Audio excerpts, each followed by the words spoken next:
Yeah, and I was just like, wow. I just felt so alone. I didn't have family that I could really speak to. Yeah. I just didn't have that bond and connection with anyone. And that was the reason. I just like to say that because I started reaching out to survivors and found my home, and my people, and it was like this similarity that we have. Like I already feel you and understand you. And I was deposed for the Rena O. Virginia Giuffre case, you know, and I had to tell my story of things because, you know, I'm under oath and I have to tell my story. All of a sudden it was like, oh, wow. The attorneys are like, wow, you said this name here. You know, the Adult Survivors Act is opening up. Let's go after him. It's like, I was telling this because you asked me a question. I wasn't telling this so I could now go after that person. But for people who know Epstein, Yes. I don't know if he's a pawn. I don't know what intelligence he was part. I don't really know whatever it was, but we know that it's dark. And it's a powerful group of people that will do anything not to be exposed. So I was just like, you know what? Someone needs to start a podcast. Right. And I don't think you had started yet. I had not started. Or if you had started it, I probably wouldn't have done it. No, you were the pioneer. I was starting but everyone was like, someone's got to start a podcast. And I was like, well, it's you. And I can't do it because I can't speak about this kind of stuff yet. And so there was just this turning point where I was just like, I got to do it. Yeah. So day to day, what do you do like day to day? Is it the podcast and then other things or? Well, it's basically just the podcast. Right. Usually just interviewing people. My showrunner usually does that. But I like to screen people who just come through. Right. You know, socials or through the emails and things like that. Yeah. Andy, do you have any cushions? A little pillow. That one. I just want to have it behind my back. So this is my angle right here, right? You? Yeah, that's your angle. Sure. I have a lot of hair, so. I have the same. I know. It's the flyaways for me though. Mine gets a little frizz, which is not ideal, but. Shoe framing. Okay. Oh. Those are nice shoes. We fix these shoes. I love those shoes. I know. These are so comfortable. Comfort is everything. Oh, I know. I don't. How old are you? There's so many brands. I'm serious. You. Are we same age? 48. Yeah, I'm 48. Looks great. Looks amazing. Actually, I love it. Yeah, looks really good. Yeah, no, I can't see anything. Yeah, I just don't want to be like in the face. We don't. No nipples. No nipples. No nipples on this podcast. Stuff, and I'm like, oh my god, why didn't you adjust my shirt? Hi, my name is Anouska de Georgiou, and welcome to the Empowered Exchange podcast. My guest today is Lisa Phillips, a fellow survivor of Jeffrey Epstein and the host and creator of her podcast, From Now On. Hi, Lisa. Hi there. I'm so happy you're here. I'm so happy that we're getting to know each other. And as we were saying earlier, with this shared experience, there's definitely a sense of bonding, and it's sort of like a weird sense of bonding. I always think of it as almost like feeling like you know someone because they're famous. And you think you know things about them, but actually you don't know everything about them. Do you know what I mean? Yes. I know exactly what you mean. Yes. I always feel that way about my fellow survivors, that there's always this a bond that you can't explain what it is, but it's just always there. Yeah. And even just sort of learning more about some of the ways in which our stories have similarities and some of the ways that they have differences, I feel this sense of kind of, remembering my own experience and almost remembering yours, because we do have that connective sort of tissue in our relationship that's really just begun, right? And I felt that with all the survivors, and it's why, when Virginia passed away, I just felt the sense of loss of my friend, but also just the sense of loss collectively of all of us. What was it like for you when you heard that Virginia had passed away? Oh, that was a tough one for me. I didn't know Virginia too well, but she was the reason why I spoke out originally. Right. And when I did speak to her, when she was, saying that she was abused by Prince Andrew, I spoke up because I had a girlfriend that also was. And so I was just like, she's telling the truth. I want to support her. And then when I spoke to her, I realized that she was probably the young girl that I saw on the island when I was brought there in 2000. Right. Right. I mean, you know, Virginia was also the reason that I came forward. She was the reason that I reached out to Brad way back when. And so also being English and hearing about Prince Andrew, and that came later because she was in a civil suit against Ghislaine when I reached out. You know, I feel as an English person, you know, responsible in some way, or like I have to do something because this is a part of the royal family, you know? And I just felt so awful for the way that she was treated, the way that she was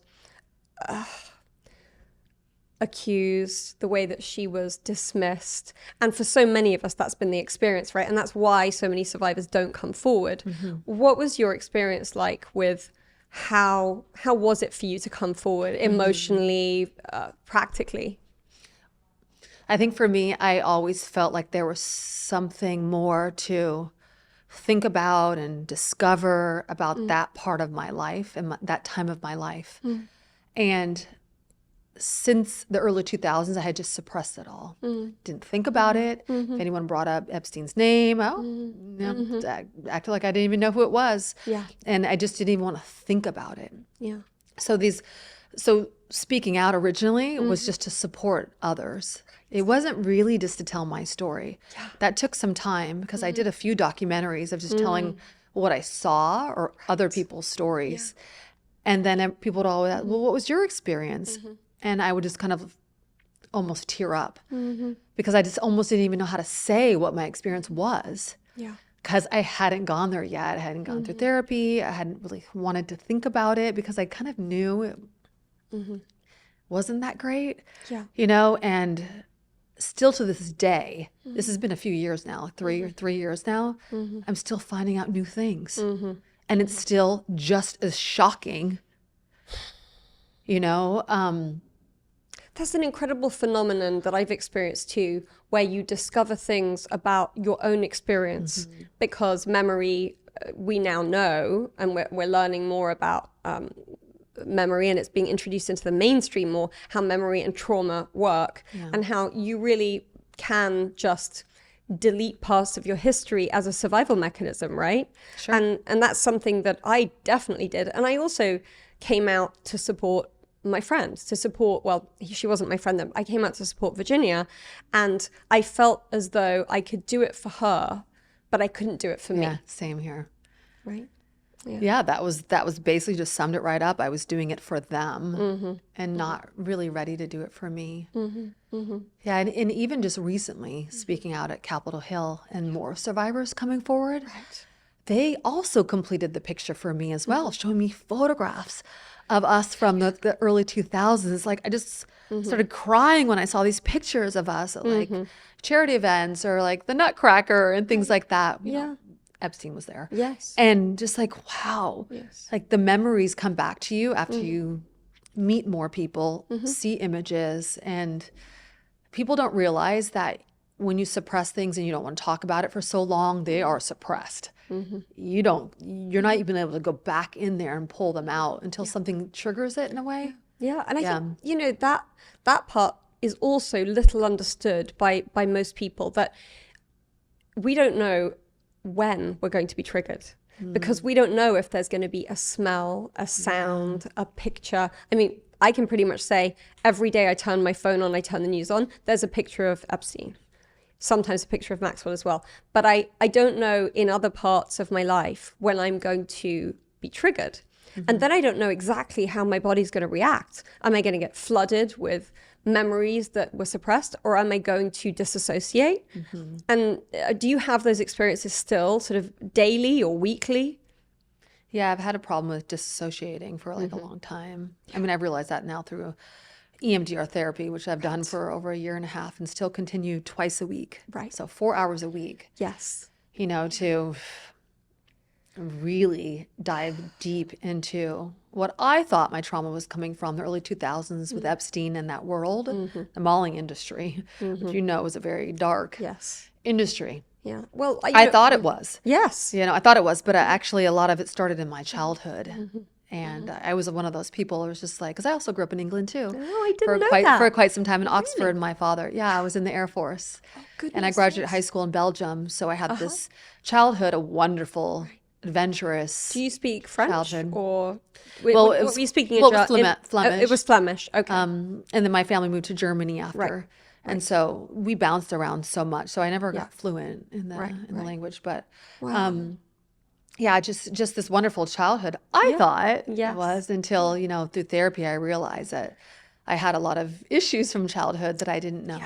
Yeah. The amazing thing about childhood is that I realized from my own and also from people I work with, you only know your own experience. And so until you get a little bit older or you're in therapy later, you're not comparing your experience to someone else's, especially if your experience is negative. Often there's this loyalty to your family. There's this don't say anything. If something bad is happening, we must keep up sort of a good front, right? So I had no idea that my childhood was any different than anybody else's. Right. And even with the Epstein situation, I had no idea that this wasn't something that just happened, And I think that's a big part of grooming and a big part of abuse. This type of abuse is the idea that you're isolated, the idea that you don't even understand what's happening to you, but you have this almost innate, automated shame to know you shouldn't say that. Yeah. Right? Yeah. A lot of people will say, oh, well, how'd you find yourself in that situation? Well, I would have been able to run out of there. Right. Like I was trapped on an island, first of all. I wasn't running anywhere. Right. But thank you. Yes. They just try to shame you into, victim shaming, victim blaming. I went through all of that for so long and kind of believed it for a little while. Like, oh, is it my fault? Until you start to realize that, it's not your fault. And a lot of times through our childhood, it kind of builds you up into your early adulthood of the decisions that you actually make and the choices you make. Not blaming parents, or anything like that. They're doing the best they can. Yes. But a lot of times you put your kids out into the world at 17, 18, 19.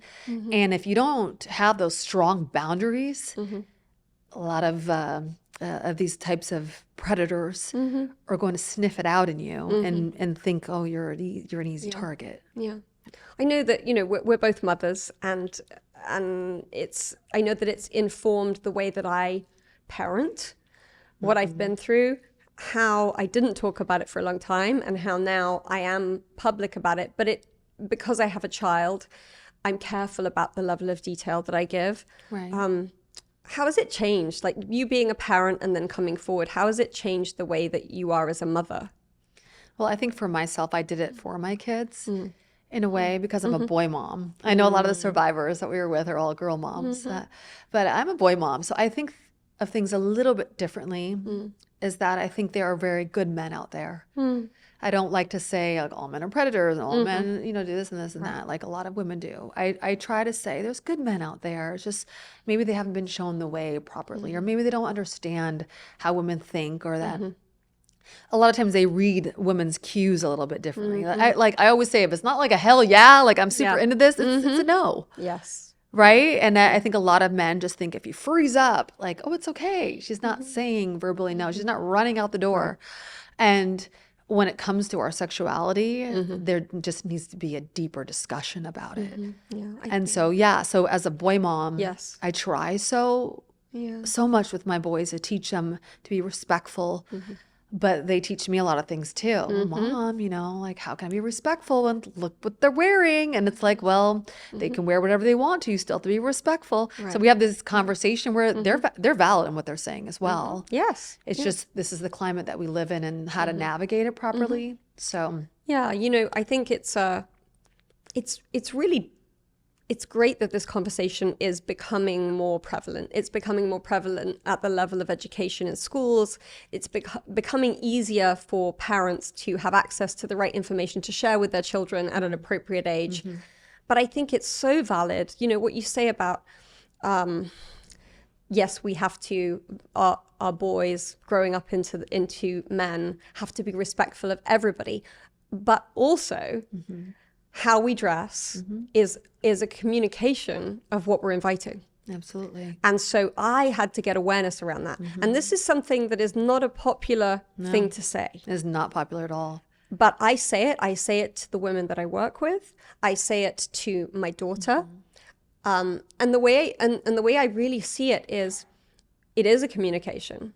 And I have to be thoughtful about, okay, what am I saying with it? Is it bad to be naked? No. Is it bad to wear a bikini? Right. Is this the appropriate scenario? And what kind of invitation or lack of invitation am I indicating with what I'm wearing? Yeah, and people don't realize that. They just don't realize that, because being a boy mom, these are 7, 8, 9-year-old boys who say this. They're not getting it from they're taught that at home. No, it's innate in them. If they see a woman dressed a certain way, they're going to kind of assume that you're a little more a certain way than the ones that cover up. And I realized that very early on with my boys who are taught respect. Yeah.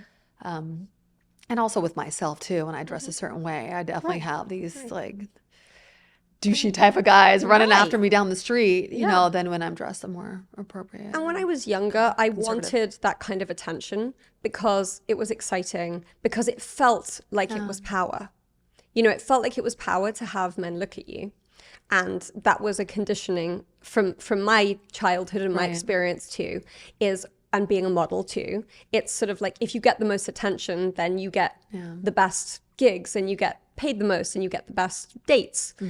And really now I'm looking at it in reverse and seeing that if only someone had told me, that's not only is that not your only value, that's not your main value. Right. That shouldn't even be like in the top 5 of how you value yourself or how other people value and perceive you. But if you lead with that, then that's what people see first. And then they've made their decision before they get to know you. It's kind of disturbing. And of course, with so many good things have come from feminist movements. But I think where we start to get imbalance is when, and I'm sort of cautious as I'm going into this because I certainly don't want to in any way have anyone think that I'm anti-feminist. Right. Yeah. But I think we want to define what an empowered woman is. And for me, to be empowered means that I have awareness and self-awareness in so many areas that I can control my own experience and I can make conscious decisions about what I let into my space and the messages that I'm sending so that I can be healthier and I can also demonstrate to a younger generation. Yeah. I love how you said that. Oh, thank you. Yeah. What do you think it is today to be an empowered woman? What is that for you? Well, as it relates to what we're talking about, I think it's more about just owning your true, authentic self. I think we have to start there. Right. Because I learned recently, you know, people always say, oh, what's the opposite of love? Is it hate? And it's actually like being in your true, authentic self, you know, is like the most actualized state of love. Right? Just when you're authentically you. And I think for so long, not really owning so much of my past, I was never really living as my authentic self. I always felt like I had a little bit of a mask on of trying to be like this perfect person, right? Yeah. And I'm very like an empathetic person, so I like to connect with people. I've always had that, and when I do, I feel really raw and real. But a lot of times, I would have a hard time to really sharing my story. And I think, you know, I would do that too. And my way, because I'm also consider myself an empath. But what I would do is I would completely throw myself into like, how are you? Tell me about you. What do you need me to be for you? Right. And then now I realized I was so avoidant of anybody really getting to know me. And I would pretend that I was good all the time. I was always fine. I was always doing great. And, you know, and I think it's a sort of a British thing too. It's like, don't air your dirty laundry. And, you know, that you should, that if you let people in and you let them see your vulnerability, they'll attack you. And that's kind of true with survivors. Sure. You know, what's the experience of most of the survivors that we've met of our experience of Epstein is they started to come forward and they are attacked. And vilified. They are vilified, yes, and villainized. Yeah. And when we're talking about social media is a place where people are a lot braver than they are in person. Oh, yeah. I mean, they can say anything. They can say anything, and they do. I have had, and I know that you've had similar experiences, hundreds of messages, thousands of messages. Some of them are supportive. Some of them are horrific. Oh, yeah. Right? Same here. And I mean, you know, especially after like Capitol Hill. Right. And so, you know, I'm a 48-year-old woman and I'm a mother and I have a life that I'm proud of today. Yeah. And I continue to trying to improve. But at the same time, words have power. And you can't read these and just let go of it. No. Right? No. Speaking out, I've just never liked it. The documentaries, press, the conversations are just attack. And then you say something that makes a lot of sense, but they try to take it on the other way to make it seem like somehow it's your fault. Yeah. I mean, even just NBC and ABC recently, I couldn't even believe what they were asking us. Couldn't believe it. Yes. I was like, and MSNBC, they didn't tell us. I was on with Brad, and they didn't tell us that they were going to read out the transcript from the trial of literally parts of my abuse. And I was like, oh my God. So like, sensitive. You know, but they take the position that they're there for us, you know, championing us. That was not the experience that I had. No. You know? No, even with all of us sitting there, all of us survivors, like telling our stories. And I think it was NBC and one of the younger girls from Florida who literally just came out. And she's like, well, what happened? And she's like uncomfortable, doesn't want to tell her. It's like pushing and pushing. And she's just like, the same thing that happened to everybody else here. Right. You know, we all understand what's going on. How are you asking that question like on national TV? It was so horrible. And then ABC, they have us holding up these nameplates. And we're like, we're not going to show this, right? I asked her. Remember, you did it. You were sitting next to me. Yes. And I'm like, we're not going to show these nameplates. This is so. It's like being a hostage. Yeah, exactly. Like you've been arrested with the. Yes, but the host says, "Oh, we're not going to show that. That's just to identify you." And then they showed it. I didn't watch it, to be honest. You know, I have a thing where I do something and I don't watch it because I don't watch a lot of them either. It's too much.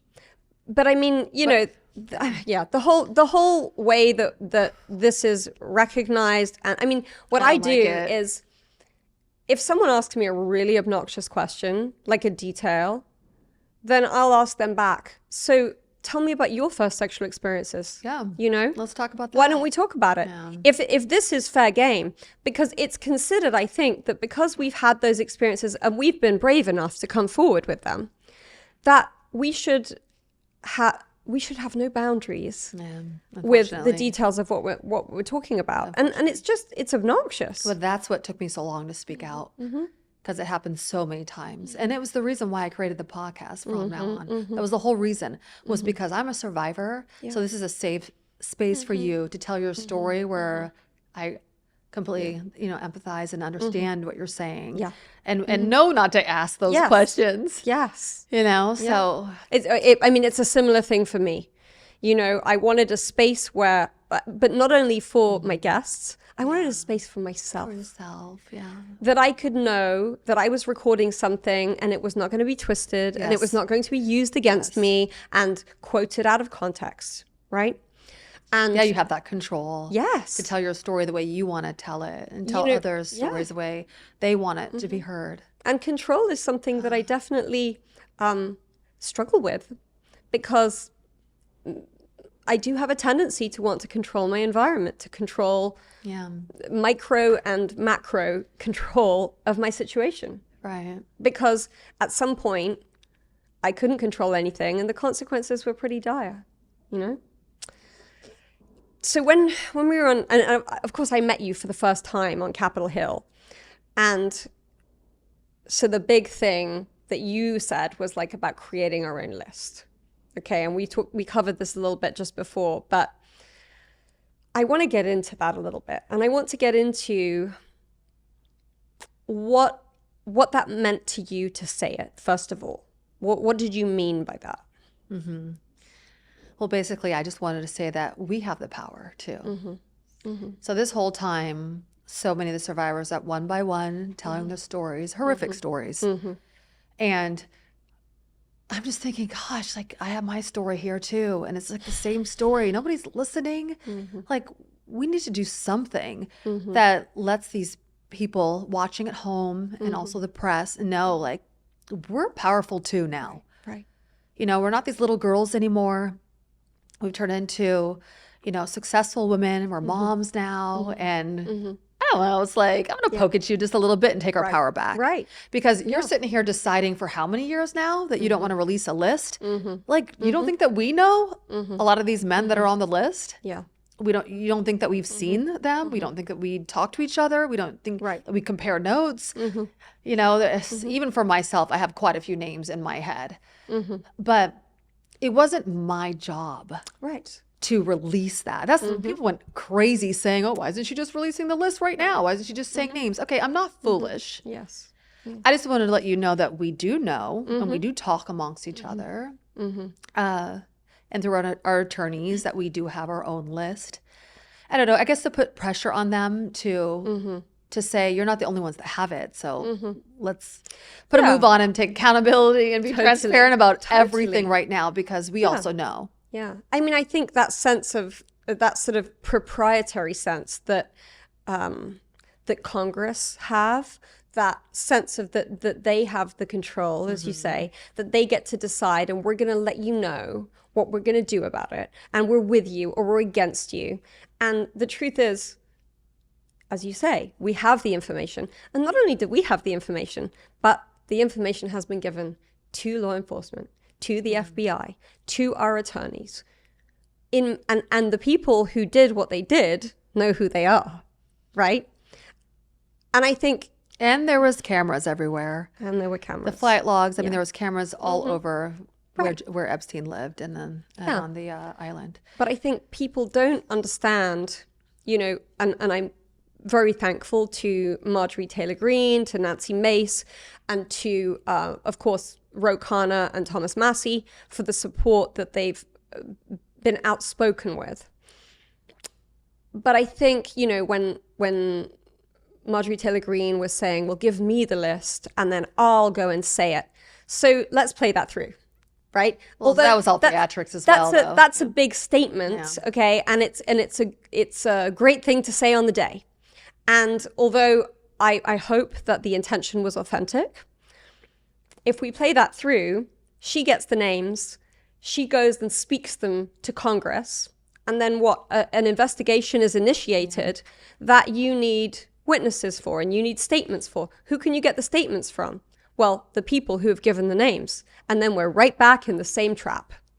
You know, the sad truth about this situation is most of these people that we know who are not only perpetrators, but enablers, right? They're not coming down right now. There isn't some sort of big plan because these people are even harder to get to than the people who've already had consequences. Oh, sure. Basically. Right? Yeah. Yeah. That's it right there. Yeah. It's just, we don't really want to go there. No, you know, we value our lives and right. I wish I could do more. I wish I could say more, but that is saying something. But for people who know Epstein, yes. I don't know if he's a pawn. I don't know what intelligence he was part. I don't really know whatever it was, but we know that it's dark and it's a powerful group of people that will do anything not to be exposed. So are we going to know anything of the real names on the list in our lifetime? Probably not. I don't really see it happening. I mean, that's the reason why they're just a little bit here, a little bit here, you know, like, it's just, it's going to go on for quite a bit of time. Yeah. I think, you know, and we have the same attorney, Brad Edwards and Brittany Henderson. And I think you have to choose you have to make difficult choices as survivors. You have to sometimes choose between how is this stuff compensated, right? If you can't put them in prison, can you sue them civilly? If you can't sue them civilly, can you out them publicly? And for some of these people, none of those things are possible. And so I think my focus is, who can we hold accountable? Mm-hmm. Are there people that we can hold accountable? Let's focus on that rather than focusing on the frustration of not being able to hold the other people accountable. Right. So that's what I'm going for, you know? Same here, yes. And I think that, you know, the subject of the list, I think, has really been sort of toyed with the media.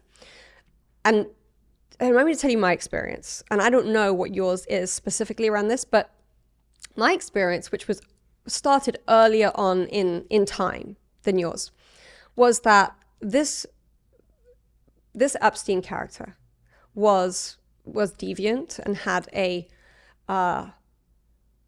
deviance that he required young women and girls and children to satisfy his sexual needs. Maxwell saw that as an opportunity because she could provide that, and then she could be compensated in the ways that she needed to. So the system was set up really to satisfy him and satisfy her. Mm-hmm. And I was one of the earlier ones in that scenario because it wasn't that long after she met Epstein that I was brought in. Mm-hmm. So my experience of that was, the goal was to satisfy him. Then he became more and more powerful. And as he became more and more powerful, other powerful men who were in his entourage, who were doing business with him, sometimes got the benefit of that setup. Mm-hmm. But that the setup was not designed initially to be some kind of trafficking operation to traffic to everybody. Mm-hmm. So that was my experience. Mm-hmm. I don't know if you've had a different experience where it was maybe later and more set up for that purpose.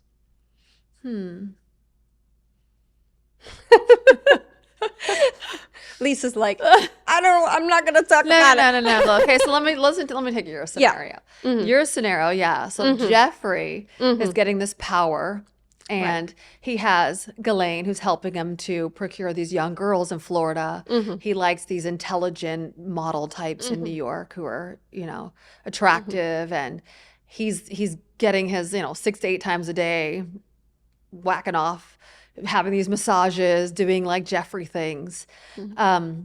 Then on top of that, he has these wealthy friends that he is taking these girls, the ones in New York. I don't know so much about the Florida girls. I think that's a whole different underage thing going on over there. Mm-hmm. But I do know the 18 and over in New York, the 18 to 24, they're still pretty young. He was bringing them to these parties, and there were always older men there. Right.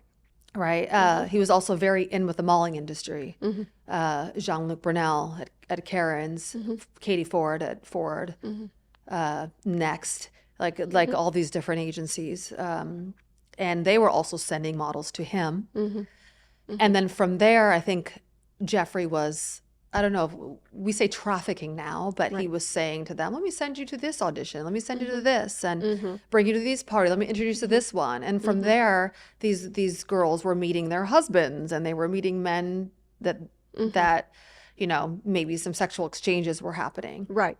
And then, as I've heard over the years, this was girls that were Eastern Europeans that were getting their visas that were sent to these men here and this, and then there's all this. Now it's starting to be like, okay, and a lot of leverage there. Yeah, I have this leverage here. Now I don't know why. I don't think it was just for him, just being like, sending women out just for fun. I think it was a little darker and more deviant, and maybe for a particular reason to have things on people.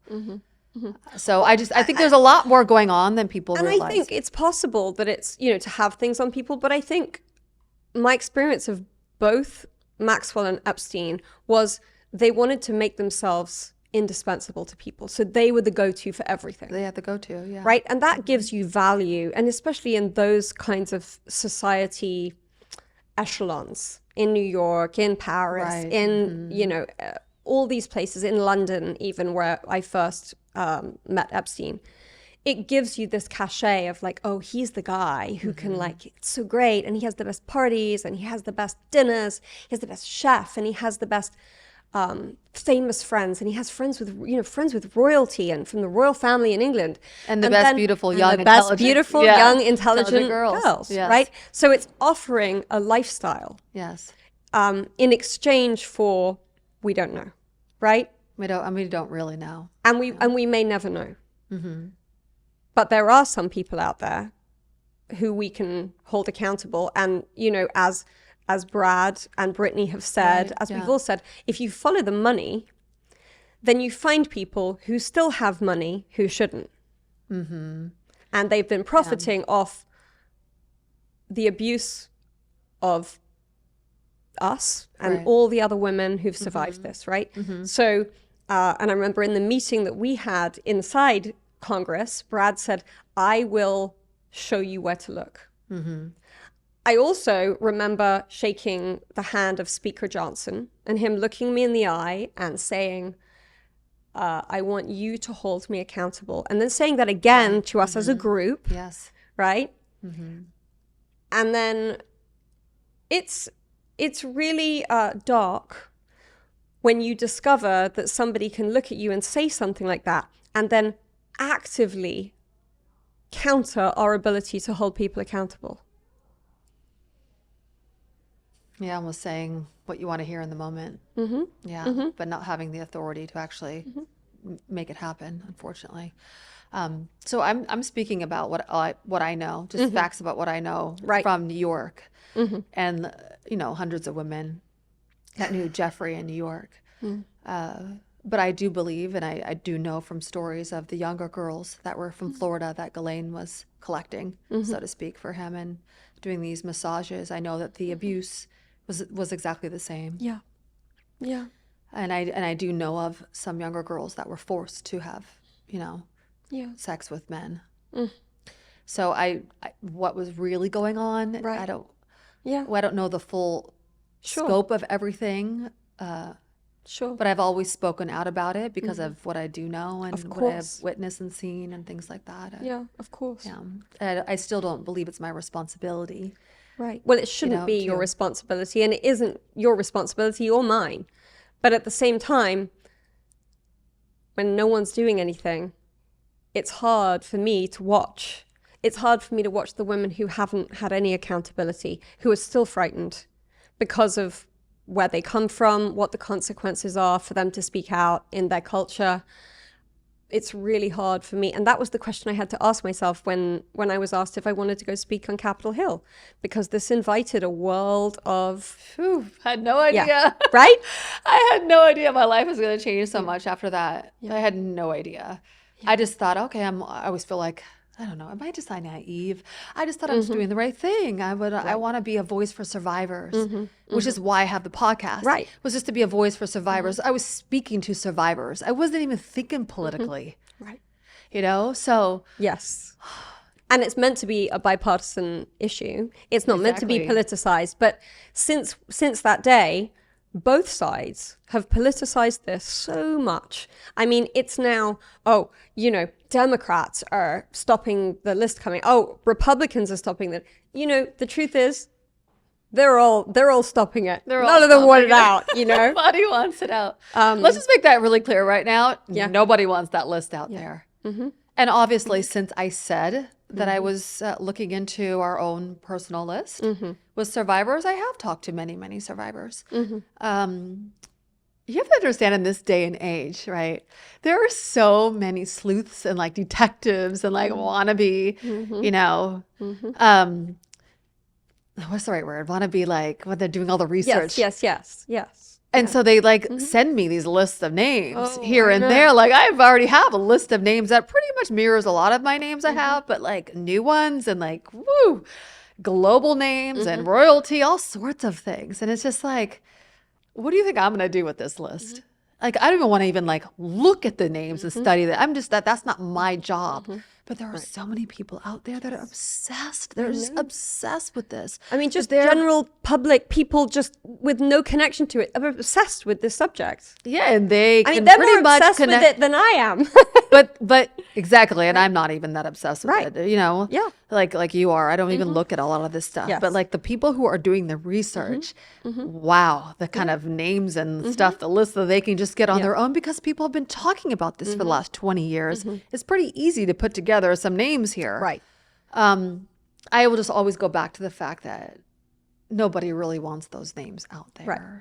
Unfortunately. Yeah. So. And what I've learned through, now nobody in power wants those names. No one in power. Nobody in All power. the survivors want it. Yes. But what I've learned through this long sort of psychoeducation over the past 11, 12 years with Brad and Brittany is it doesn't matter who's guilty. It matters what you can prove. Oh, yeah. So you can have all the lists you want. If you cannot prove it beyond any reasonable doubt, then you may as well just not talk. Well, that was the whole reason. I mean, thank you for saying that. That was the whole reason. Like, you could put a list out there, but proving anything? Proving it before they kill you as well. Exactly. Once I met with the Secret Service. How quickly can I prove this? I know. I was like, okay, I'm done. I'm sorry, I'm just checking out right now. It's just like, this is not my responsibility to do this. Yeah. I will do everything I can to support survivors in their truth and their story and their healing and telling their stories, Yeah. I love that. Yeah. But when it comes to prosecuting and being deposed for these things, I'm just kind of done with that. It was already traumatizing to go through that for the ones I was deposed for. Of course. Like and it's like, do you feel safe in that environment? When I was deposed for the Rena O. Virginia Giuffre case, and I had to tell my story of things because I'm under oath and I have to tell my story. All of a sudden it was like, oh wow, the attorneys are like, wow, you said this name here. Right. The adult survivors actor is opening up. Let's go after him. It's like, I was telling this because you asked me a question. I wasn't telling this so I could now go after that person. Yes. I don't want to do that. Yeah. So. Yeah. I've learned over the years to say less. Unless I'm sure that I know what the consequence could be and that I feel comfortable with all the possible consequences that could come from speaking out about anything in any area. And, now I'm just kind of trying to normalize my own experience again. Yeah. Trying to come down from the chaos, come down from and unfortunately it's difficult because this story isn't going away. It's in the press all the time and we're having to see the face of our perpetrator and the faces of our perpetrators all the time. But I'm trying and I know that there are things about my experience that I can control. So I'm doing that, and I'm trying to, and you said your podcast is one of the ways that you kind of, process this, right? And help others to process it. And that's what it is for me too. Yeah. So you've finished the first season. Yeah. Of From Now On. And what's the next season going to look like? Well, here's the thing. So I started my podcast because I didn't have support. And I just love survivors who have support. And I just I don't even know what that feels like, to be honest. I didn't have support when I started speaking out. I had a boyfriend at that time that I was madly in love with, had blended our families together, moved here to, Los Angeles. And Jeffrey died in 2019. 2020, I started talking to survivors. And then I just got up this courage to be like, hey, babe, I really want to start discovering what happened to me back then, and talking about it. And he basically was like, I don't want to hear about it. Right. And that was just like, okay, well, why wouldn't you want to hear about me and what happened? And so I realized some men are just like, that's not your guy. Yeah. And I was just like, wow. I just felt so alone. I didn't have family that I could really speak to. I just didn't have that bond and connection with anyone. And that was the reason. I just like to say that because I started reaching out to survivors and found my home and my people. And like, it was like this similarity that we have. Like, I already feel you and understand you. I don't even need to know everything. Exactly. I already know. Yes. So it was just this wonderful thing. And I was working still in the modeling industry, still listening to models, going on photo shoots and being molested by photographers and going on this trip. And like the same things was happening to me when I was a model. Right. And I was just like, I've just had enough. Yes. So just like at Capitol Hill and, you know, a year ago, I was just like, I've just had enough. Yes. Going through the JP Morgan fund and getting the mental health and the therapy was just like a godsend. Yes, for sure. Money does not cure. Everyone's like, these survivors just want money. No, money doesn't cure anything.